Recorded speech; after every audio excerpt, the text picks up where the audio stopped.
மகாராஜா திரைப்படம் இன்று வெளியாகியிருக்கிறது. இந்த படத்துக்கு மகுடம் சூட்டலாமா அல்லது வாழ்த்து மட்டும் சொல்லலாமா பார்க்கலாம். தயாரிப்பாளர் BL Thenappan barber shop owner, நடிகர் ராம்கியினுடைய பரம ரசிகர். இதனால் ராம்கியின் பேரில் ஒரு பார்பர் ஷாப் வச்சு நடத்துகிறாரு. இந்த பார்பர் ஷாப்பில் பாரதி ராஜாவும் விஜய் சேதுபதியும் வேலை பார்க்கிறார்கள். இந்த பாரதி ராஜாவை இந்த படத்தில் சவரம் செய்ய சொன்னதுக்கு என்ன காரணம்னு தெரியலை. அதற்கு ஒரு முக்கியத்துவம் இல்லை. ஏன் அவரை கொண்டாந்து இதில் திணிச்சாங்கன்னு தெரியலை. சரி, விஜய சேதுபதியினுடைய பேர் தான் மகாராஜா. அவருக்கு ஒரே மகள், பாசமும் நேசமுமாக வாழ்கிற சின்ன குடும்பம்தான். ஆனால் இந்த மகள் தான் மகாராஜாவின் கதைக்கு ஆணிவேர். மனசில் வச்சுக்கோங்க. சரி, கதைக்குள்ள போகலாம். சேதுபதியின் வீட்டில் கொள்ளை நடக்குது. லட்சுமியை தூக்கி கொண்டு போய் விட்டார்கள். சேதுவுக்கும் நல்ல அடி, ஒரு காது சேதம். காவல் நிலையத்தில் போய் சம்பவத்தை வரிசைப்படுத்தி சப் இன்ஸ்பெக்டர் மைம் கோபியிடம் சொல்கிறாரு. சேதுவின் நடிப்பு இங்கே தான் ஆரம்பிக்குது. கொள்ளை போன லட்சுமியை இவர் விவரித்து சொன்ன பிறகு காண்டாகி போன எஸ்ஐ விட்ட பலார். அதன் பின்னர் அங்கு நடக்கும் கலாட்டா, சேதுவின் உடும்புப்பிடி, மகிமை, இவையெல்லாம் டார்க் காமெடி கதையாகத்தான் இருக்குமோ என்று நினைக்க தோன்றுகிறது. டஸ்ட் பின்னுக்குத்தான் லட்சுமி என்கிற பெயர். அதற்கான காரணமும் அதை கடவுளாக எண்ணி சேது வணங்குவதும் சேதுவை பொறுத்தவரை டபுள் ஓகே. அந்த குப்பை தொட்டியை கண்டுபிடிப்பதில் சேது ஏன் அவ்வளவு தீவிரம் காட்ட வேண்டும் நமக்கு தோன்றுறது. ஏன் அந்த குப்பை தொட்டியை தேடி இவ்வளவு போலீஸ் ஸ்டேஷனில் இவ்வளவு ரகலை பண்ணுற அப்படின்னு நமக்கு கேட்க தோணுது. ஆனால் இந்த கேள்விகளுக்கெல்லாம் இடைவேளைக்கு பின்னர் சரியான விடைகளை சொல்லத் தொடங்குகிறார் இயக்குனர் நித்திலன் சாமிநாதன். இது நான் லீனியர் செயலில் இந்த கதை சொல்லப்பட்டிருக்கு. இதனால் நடப்பு காலமும் கடந்த காலமும் கலந்து சொல்லப்படுவதால் சில இடங்களில் நமக்கு மண்டையில் மத்தளம் கூட்டுகிறது.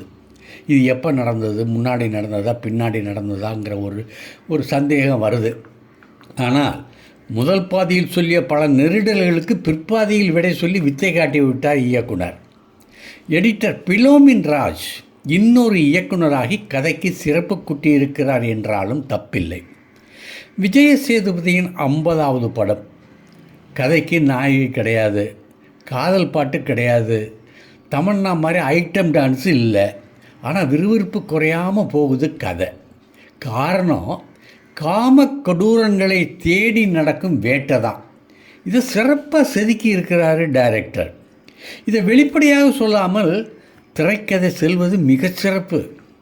மகளை சிதைத்தவர்களை கண்டுபிடிப்பதற்கு ஒரு தகப்பன் எந்த அளவுக்கு போவான் என்பதை அற்புதமாக காட்டிவிட்டார் சேதுபதி.